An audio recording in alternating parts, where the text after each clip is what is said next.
الخطاب على الباب أكيد برشا ممثلين نتذكرهم، فيهم اللي مازال موجود على قيد الحياة ومازال كذلك يقدم في أعمال مهمة سواء في المسرح أو في التلفزة أو في الإذاعة، وفيهم كذلك اللي غادرنا. قائمة طويلة من الممثلين اللي شاركوا في الخطاب على الباب وكانوا قدموا أدوار مهمة جدا وأدوار مؤثرة في خطاب على الباب، وأدوار خلينا نقولوا ممتعة، ولكن غادرونا الله يرحمهم. نحكي على عدد كبير من الممثلين، الممثل الكبير سليم محفوظ، الممثل شريف العبيدي، الممثل أحمد السنوسي، الممثل شادي زهرة، الممثلة خديجة بن عرفة، الممثل رشيد قارة، الممثل محمد ممدوح، الممثلة جليلة برهان، الممثل المنصف قرط، عمرو رمضان شطة، الممثل حاتم بن رابح.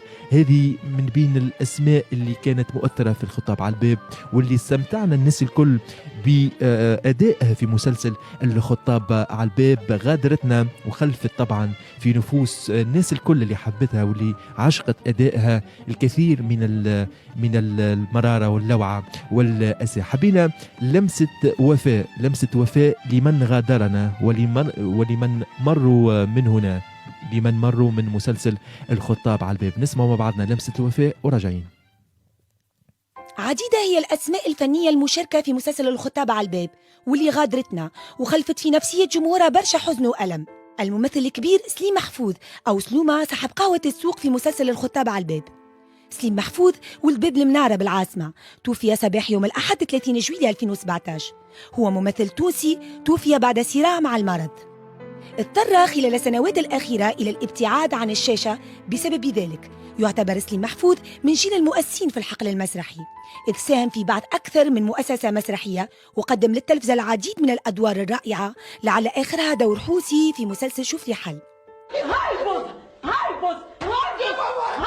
إجندني ليك البوزة كلمة قالتها حدا في المسلسل وتحولت عند أغلب التوانسة إلى تعبيرة شعبية يومية تخلينا ما ننساوش ليس الممثل حاتم بن رابح اللي يعتبر من أبرز الممثلين من أبناء جيله.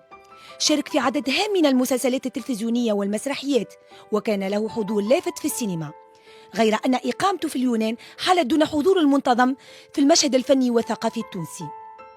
حاتم بن رابح أيقونة أخرى تغادرنا في صمت وتخلف اللوعة في نفوس جمهورها. دون أن ننسى الممثل الراحل المنصف قرط حاجة مرحومة، وهو مخرج وممثل مسرحي تونسي من مواليد عام 1942. أسس فرقة المسرح الشاب بنابل سنة 1963 وألف جل مسرحيات الفرقة اللي استقطبت ملايين الجماهير طيلة 54 سنة، ونال جائزة الإبداع في التأليف المسرحي من طرف الزعيم الراحل حبيب بورقيبة. كما تحصل نجوم الفرقة على العديد من الجوائز الأولى. ترك بصمته على تاريخ المسرح وتوفى عام 1997 دون أن يشارك في الجزء الثاني للمسلسل.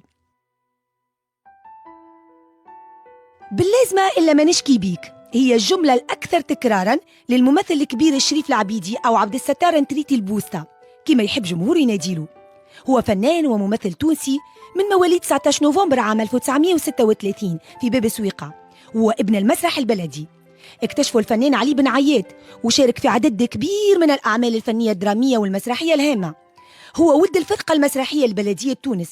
من أشهر أعماله المسرحية اللي شارك فيها نذكر مسرحية الماريشال عمار. عرفوا الجمهور التونسي بدور عبد الستار أنتريتي البوسطة في مسلسل الخطاب على الباب في جزئيه الأول والثاني، وعنده مشاركات أخرى في السينما والتلفزيون منها ريح المسك وعشقة وحكايات. توفى الأربعاء 13 ماي 2020. الممثل رمضان شطة مسرحي وممثل تلفزي، اشتهر بدور حميداتو في مسلسل محل شاهد مع الفنانة دلندا عبدو، وشارك في عديد الأعمال المسرحية وأشهرها مسرحية ماريشال عمار. كما شارك في مسلسل الخطاب على الباب في دور تيجاني كالسيتا وأعمال فنية أخرى. أحمد السنوسي ممثل تونسي راحل، له العديد من الأعمال المسرحية والتلفزية والسينمائية. من أبرز أعماله أقفاص بلا طيور ومنامة عروسية وضفائر وخطاب على الباب في دور عثمان. ووقت ما نحكيو على الممثلين أبطال الخطاب على الباب اللي غادرونا ما نجموش ننساو الممثل والكاتب الكبير الشادلي زعرة والمبدع الأيقونة رشيد قارة والرائعة والممثلة الكبيرة خديجة بن عرفة.